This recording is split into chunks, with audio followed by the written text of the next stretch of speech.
दोस्तों, हम सभी को अच्छे इंसान बनने की सीख मिलती है और हम यही सीखते हैं कि बुरे कर्म से बचें और दूसरों का सम्मान करें।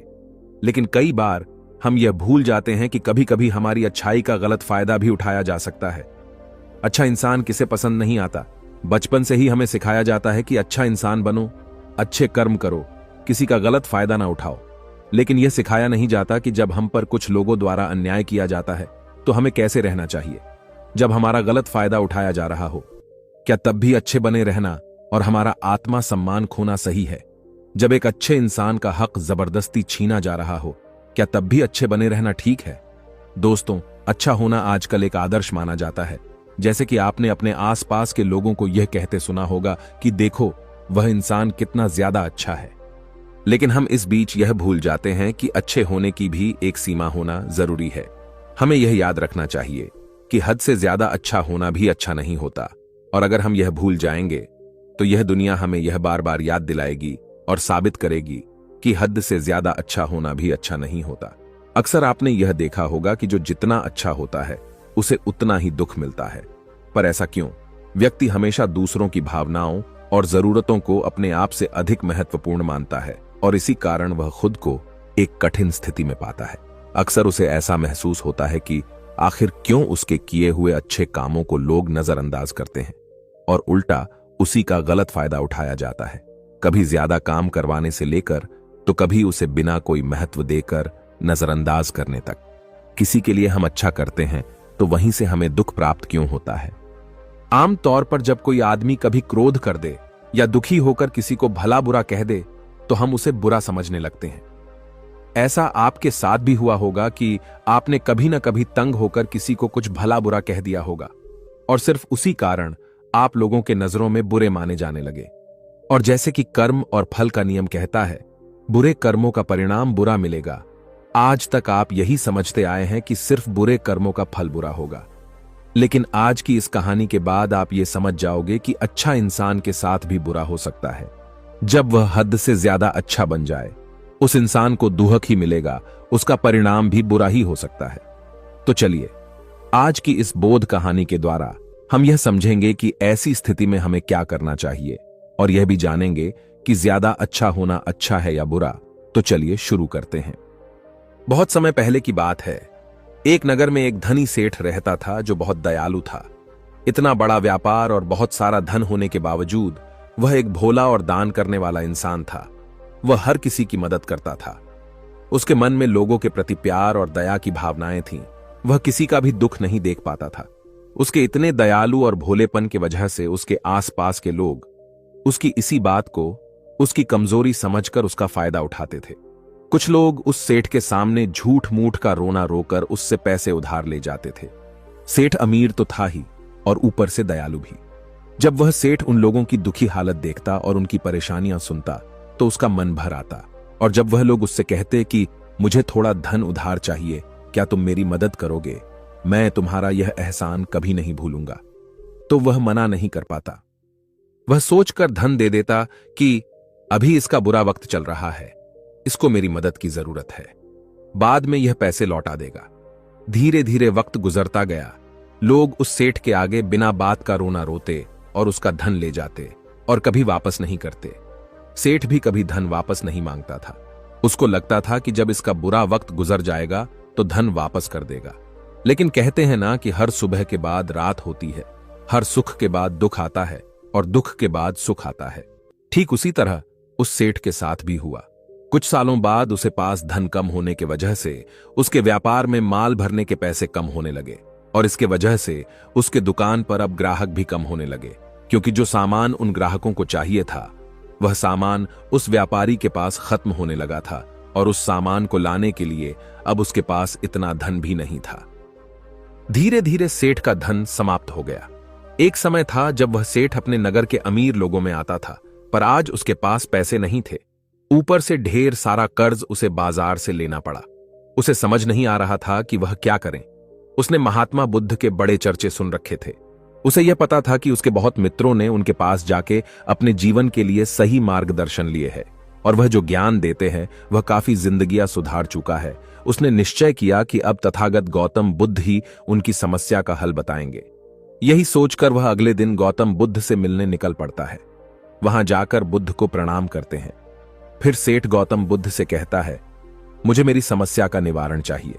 बुद्ध कहते हैं, पूछो, क्या पूछना है।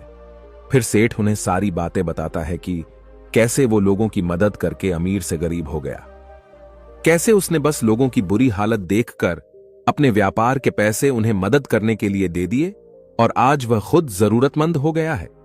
गौतम बुद्ध उसकी सारी बातें ध्यान से सुनते हैं और कहते हैं कि तुम बहुत ही ज्यादा सीधे और दयालु हो, जरूरत से ज्यादा सीधा होना भी हमारे लिए मुसीबत पैदा कर सकता है।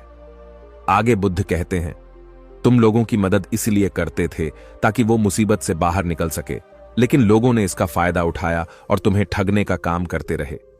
उस सेठ ने कहा, आप बिल्कुल सही कह रहे हैं बुद्ध, मेरे दुखों का कारण मेरा ज्यादा सीधा होना, सरल होना और दयावान होना ही लग रहा है।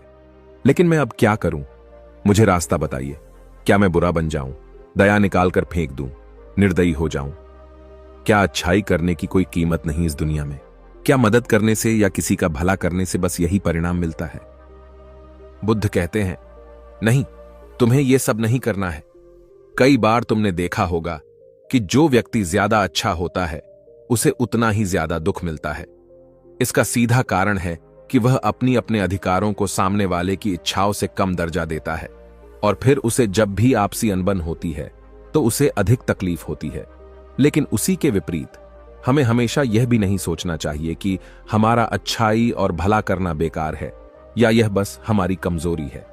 हमें अच्छाई से हाथ कभी नहीं छोड़ना चाहिए। हमें बस यह सीखना है कि कभी कभी हमें भी अपनी बात रखने का अधिकार है और हमें अपने अधिकारों की रक्षा करनी चाहिए। इसलिए हमें अच्छे इंसान बने रहने के साथ साथ अपने अधिकारों की रक्षा करना भी सीखना होगा। अगर हमें गलत तरीके से नुकसान हो रहा है, कोई हमारा गलत फायदा उठा रहा है, तो हमें उसका सामना करने के लिए सही तरीके से खड़े होना जरूरी है। यही एक सच्चे और अच्छे इंसान की पहचान और शख्सियत होती है। वह आदमी कहता है, बुद्ध, मुझे थोड़ा थोड़ा समझ आ रहा है, लेकिन अभी भी मैं पूरी तरह नहीं समझा। इस पर बुद्ध कहते हैं, चलो मैं तुम्हें एक कहानी सुनाता हूं, उसके बाद तुम्हें समझ आ जाएगा कि तुम्हें क्या करना है और क्या नहीं करना है। बहुत समय पहले की बात है, एक जंगल में एक भेड़ रहती थी। उस भेड़ ने एक मेमने को जन्म दिया। वह मेमना बहुत ही सुंदर था। उसके शरीर पर बहुत ही चमकदार घने बाल थे। वह बहुत ही सुंदर लगता था। भेड़ भी अपने मेमने से बहुत प्रेम करती थी और उसका बहुत अच्छे से देखभाल भी करती थी। भेड़ अपने बेटे को अच्छी अच्छी बातें सिखाती, उसे अच्छे संस्कार देती। उस भेड़ की इच्छा थी कि उसका बेटा बड़ा होकर खूब नाम रोशन करे, लेकिन भेड़ के ज्यादा लाड प्यार के कारण मेमना बिगड़ता जा रहा था। उसकी मां उसे अच्छी शिक्षा देती थी, उसे अच्छे से रखती थी, दिन रात उसका पूरा ख्याल रखती थी। लेकिन मेमना दिन प्रतिदिन शैतान और जिद्दी होता चला गया। वह अपनी मां की किसी भी बात को ध्यान से नहीं सुनता और ना ही किसी बात पर ध्यान देता। उसे हर पल ऐसा ही लगता कि मेरी मां मेरा इतना ख्याल रखती है, और इसी कारण वह खुद की जिम्मेदारी नहीं लेता था, यह सोचकर कि उसकी मां उसे किसी भी संकट से निकाल लेगी। वह धीरे धीरे गैर जिम्मेदार होता जा रहा था और अब उस भेड़ का लाड और प्यार उसी के मेमने के अच्छे और जिम्मेदार बनने में रुकावट बन गई थी। फिर एक दिन वह मेमन घूमता घूमता पास के जंगल में जा पहुंचा। वह मेमन पहले बार जंगल में गया था। उससे पहले बार जंगल में जान का मौका मिला था। वह जंगल की सुंदरता को देखकर चकित रह गया। उसने कभी इतनी सुंदर चीज नहीं देखी थी। इतनी सुंदर पौधे, रंग बिरंगे फूलों को देखकर बहुत ही प्रशंसा हुई। उसे यह सब देखकर बहुत अच्छा लगा। फिर उसने झाड़ियों के कुछ पत्तियां खाईं। जैसे ही उसने पेट भरने के लिए पेड़ों की पत्तियां खाईं, उसको वह पत्तियां बहुत ही स्वादिष्ट लगे। अब तो वह मेमना रोज जंगल में जाने लगा और वहां जाकर पेड़ पौधों को नुकसान पहुंचा रहा था। उसने उनकी पत्तियां तोड़ी, उनके फूलों को नोचा, फूलों को खाया और कुछ को तोड़कर जमीन पर डाल दिया। उस मेमने को इस बात की बिल्कुल भी परवाह नहीं थी कि वह क्या कर रहा है। उसको इस बात का पता ही नहीं था कि जंगल में कोई खतरा भी है। वह तो मस्त मौला होकर जंगल में उछल कूद कर रहा था और पौधों को खूब से नुकसान पहुंचा रहा था। लेकिन जब उस मैने की मां को, यानी उस भेड़ को इस बारे में पता चला कि मेमना हर रोज जंगल जाता है, तो वह घबरा गई और मेमने को अपने पास बुलाकर समझाने लगी कि तुम जंगल में मत जाओ, वहां पर बहुत सारे खुखाकर जानवर हैं तुम्हारे ऊपर हमला कर देंगे, तुम्हें खा जाएंगे। लेकिन मां की बात का उस पर कोई असर नहीं हुआ, बल्कि वह मेमना अपने माता से कहने लगा कि मां, जो भी मेरे सामने आएगा वह मुझसे जमकर मार खाएगा, फिर वह बहुत पछताएगा। इसके बाद मेमना फिर से जंगल की तरफ भाग गया। उसे अपनी माता की कही बातें झूठी लगने लगी। हर रोज की तरह उस दिन भी वह उछल कूद करने लगा और पेड़ पौधों की पत्तियां तोड़ने लगा। कभी फूलों को तोड़ता, कभी पेड़ों को खूब नुकसान पहुंचाता। लेकिन उस दिन उस जंगल में एक शेर पहुंचा। वह शेर बहुत ही ताकतवर था, लेकिन ताकतवर होने के साथ वह दयालु भी था। उस शेर का मानना था कि कमजोर प्राणियों को नुकसान पहुंचाना ठीक नहीं है। शक्तिशाली होने का मतलब यह नहीं है कि मैं किसी कमजोर प्राणी पर शक्ति का प्रयोग करूं। वह शेर उस जंगल में घूमने लगा। घूमते घूमते है वहां पर पहुंचा जहां पर वह नासमझ मेमना शैतानी कर रहा था। शेर ने उस मेमने को देखकर आश्चर्य में पड़ गया। शेर ने सोचा कि इस मेमने को किसी खुखार जानवर का डर क्यों नहीं है। यह कैसे पेड़ पौधों की पत्तियां बिना काम के ही नोच रहा है। यह इनको खत्म कर रहा है और उन पत्तियों को खा कम बल्कि बिगाड़ ज्यादा रहा है। उसके बाद वह शेर कुछ देर तक चुपचाप खड़ा होकर उसको देखा रहा और शेर सोचता है कि मेमना कुछ ही देर में मुझे देखकर यहां से भाग जाएगा और उसके डर के भाग जाने से मुझे बल का प्रयोग नहीं करना पड़ेगा।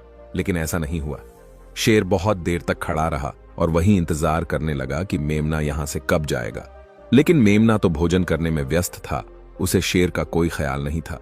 मजे से पेड़ पौधे की पत्तियां नोच रहा था, उन्हें खा रहा था, सब कुछ बेकार कर रहा था। जब शेर ने देखा कि मेमना उसे देखने के बाद भी वहां से नहीं जा रहा, तो खुद वह मेमने के पास जाता है और वहां जाकर बोला, सुनो बच्चे, इस जंगल में फूल पत्तियों को नुकसान पहुंचा रहे हो। उन्हें जितना जरूरी है तुम्हारे भोजन के लिए, बस उतने ही तोड़ो। तुम बहुत फूल पत्तियां यूं ही नष्ट कर रहे हो। अगर तुम इन पेड़ पौधों को, इन फूल पत्तियां को नुकसान पहुंचाओगे तो तुम अच्छे बच्चे कैसे बनोगे?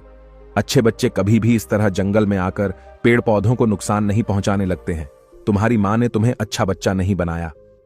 शेर की बातें सुनकर वो घमंड से बोलता है, तुम्हें अच्छे बच्चे बने रहना है, तुम बने रहो। मैं तो जैसा हूं वैसा ही ठीक हूं। मैं वैसे ही रहूंगा जैसे मुझे रहना है। शेर हैरान हो जाता है, लेकिन फिर शेर उसे मेमने को बच्चा समझकर माफ कर देता है, क्योंकि शेर नहीं चाहता था उसे बच्चे पर हमला करना पड़े।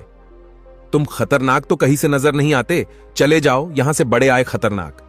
तुम मेरा दिमाग ज्यादा खराब मत करो, चले जाओ यहां से, अपना रास्ता नाप लो और मुझे इन फूल पत्तियों को खाने दो। यह कहकर वह घमंडी मेमना पत्तियां खाता हुआ आगे चला गया और शेर उसे बस हैरानी से देखता रह गया। तभी वहां पास में ही झाड़ियों के पीछे एक लोमड़ी छुपी हुई थी। वह लोमड़ी शेर और मेमने की सारी बातें सुन रही थी।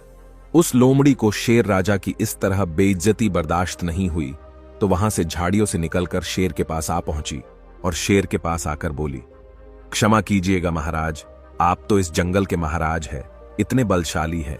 आप चाहे तो इस मेमने को 2 मिनट में मजा चखा सकते हैं और उसे आपका अपमान करने से रोक सकते थे, फिर आपने कुछ भी क्यों नहीं किया?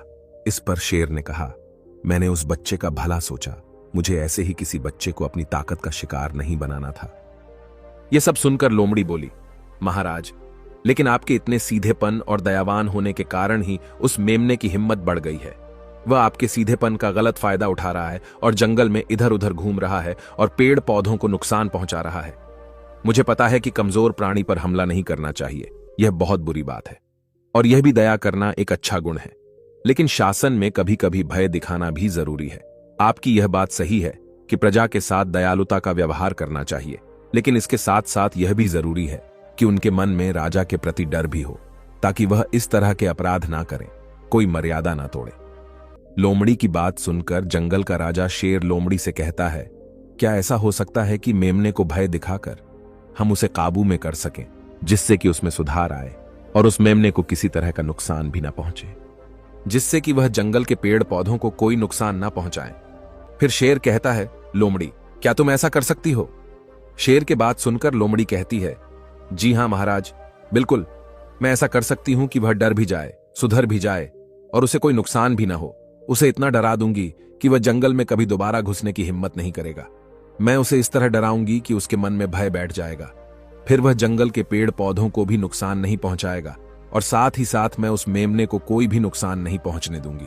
फिर लोमड़ी कहती है कि उसकी मां तो उसे कभी सुधार नहीं पाई, लेकिन मैं उसे जरूर सुधार दूंगी।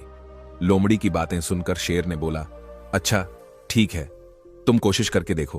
अगर तुम्हें इसमें सफलता मिल जाती है तो मैं तुम्हें जंगल के सभी जानवरों के सामने इनाम दूंगा। शेर की बातें सुनकर लोमड़ी बहुत खुश हुई। वह तुरंत मेमने के पास गई और उस मेमने पर गरज पड़ी। इससे पहले कि वह मेमना वहां से भाग पाता, उससे पहले ही लोमड़ी ने मेमने को जमीन पर पटक दिया और उसे अपने मजबूत पंजों से दबोच लिया।